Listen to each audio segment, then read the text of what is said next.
আসসালামু আলাইকুম। বাঙালির ঐতিহ্যবাহী খাবার ভিতরে একটি খাবার হচ্ছে চালের রুটি আর মাংস। আর এই রেসিপিটার কদর বেড়ে যায় কিন্তু কোরবানি ঈদে। কারণ মুসলিম ঘরে প্রায় ঘরেই আহ, এই কোরবানি ঈদে মাংস থাকে, গরু, ছাগল, দুম্বা ইত্যাদি।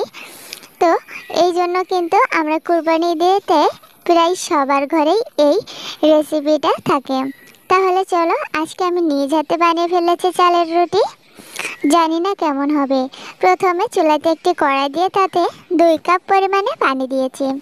আর সাথে দিচ্ছি 1 চা চামচ লবণ। এটাকে একটু নাড়াচাড়া করে লবণে বলক তুলে নিচ্ছি। পানিতে বলক চলে আসলে এখানে আমি 2 কাপ চালের গুঁড়ো দিয়েছি।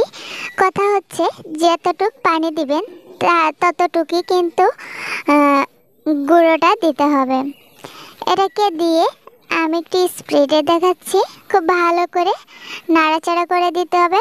এই পর্যায়ে কিন্তু চুলার জালটা একেবারে লোতে রেখে আমি মিশিয়ে নিচ্ছি গুঁড়ার সাথে পানিটা।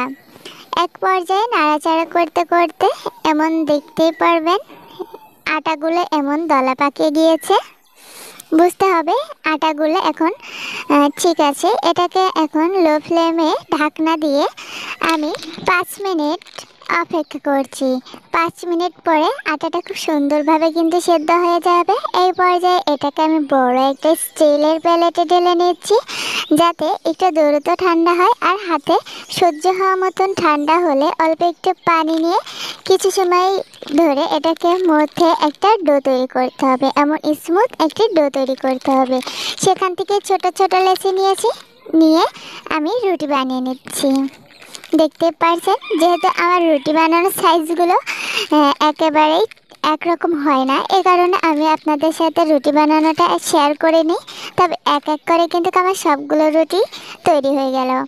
আর এই চালের রুটি ছাকার একটা টেকনিক আছে, যেটা ছাকার আগে তাওয়াইতে দেওয়ার আগে এমন সুতি কাপড়ে নিয়ে গুঁড়োটাকে মুছে নিতে হবে।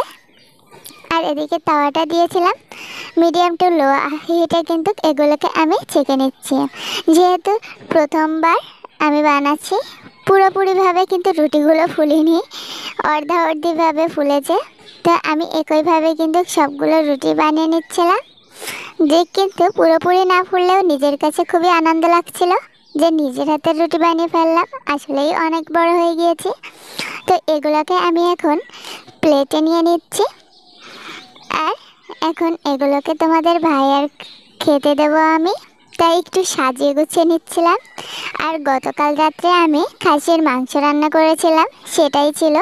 আর আমি সকালবেলা তাই ভেবেছিলাম একটু চালের রুটি দিয়ে রুটি বানাইলে মনে হয় খুবই ভালো হবে, তাই ঝটপট বানিয়ে নিলাম। আর মাংসের ভিতরে চর্বিওয়ালা মাংসটা আমার কাছে বেশিই ভালো লাগে, আর হাড়যুক্ত মাংসটা। তো তোমরা কে কে রুটি বানাতে পারো অবশ্যই কমেন্টে জানিও, আর যে যে পারো না সেটাও জানিয়ে দিও। তার উপরে মাংসের আলুর কথা কি বলবো, আলু খেতে তো আমি প্রচুর পরিমাণে ভালোবাসি। সে আলুটা তরকারি হোক বা মাংসই হোক, আলু না হলে যেন আমার কাছে একদম ভালো লাগে না। তো ভিডিওটি ভালো লাগলে চ্যানেলটিকে সাবস্ক্রাইব করে দিও, পেজটিকে ফলো করে দাও।